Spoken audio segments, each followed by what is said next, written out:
Hello, I'm Shireen, founder and managing director of HR Rewired.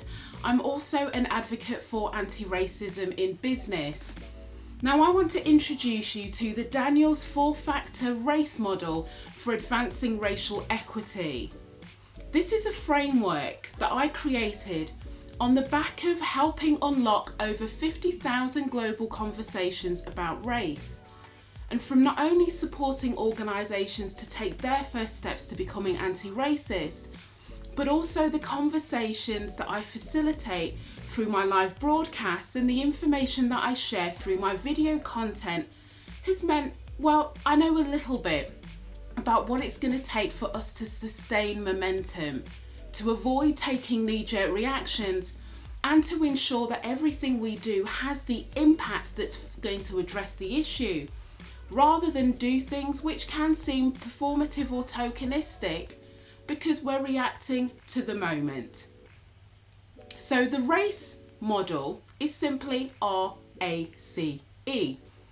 R stands for recognise the problem.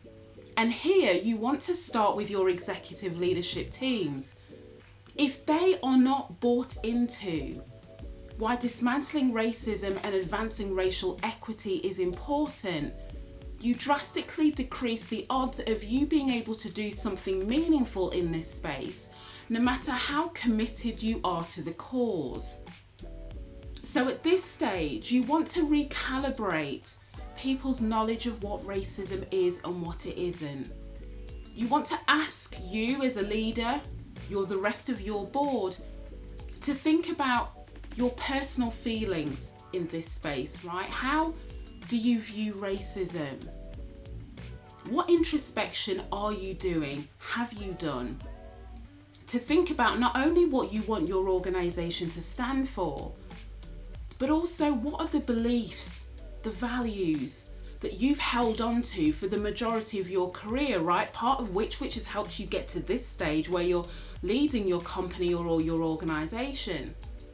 And you too have to recognise there might be some things that you need to relearn, but also unlearn. And to make sure you start your organisation on an authentic journey in this space, not a slick corporate presentation style approach, means that you have to start with I. This is what I think. This is what I feel. This is what I've reflected on. And you want to encourage the whole of your executive board to go on that same introspective journey. You also want to think about how you assess the state of readiness for your organisation to commit to this. And that state of readiness will be heavily influenced by what you've done historically, not just about racism, but also maybe your approach to diversity, equity, inclusion. Maybe your approach to thinking about difference, not being anybody who isn't white. All of these things will help you decide not only whether you do something or not, because at this stage, some people don't get out of the R, they're still trying to recognise the problem to decide if they're going to do something, but it's about the level to which you want to show up. So here, you need to make sure that everybody's on the same page, because I can tell you if they're not, or if you're the Lone Ranger, right, championing for the cause, what it means is there is less opportunity for you to support your teams who are going to be the enablers of change or executing the change, right? And that's a very lonely world for them. It means that they're shouldering all of the responsibility to make up for the fact that their executive board are not quite as bought into this as they should be.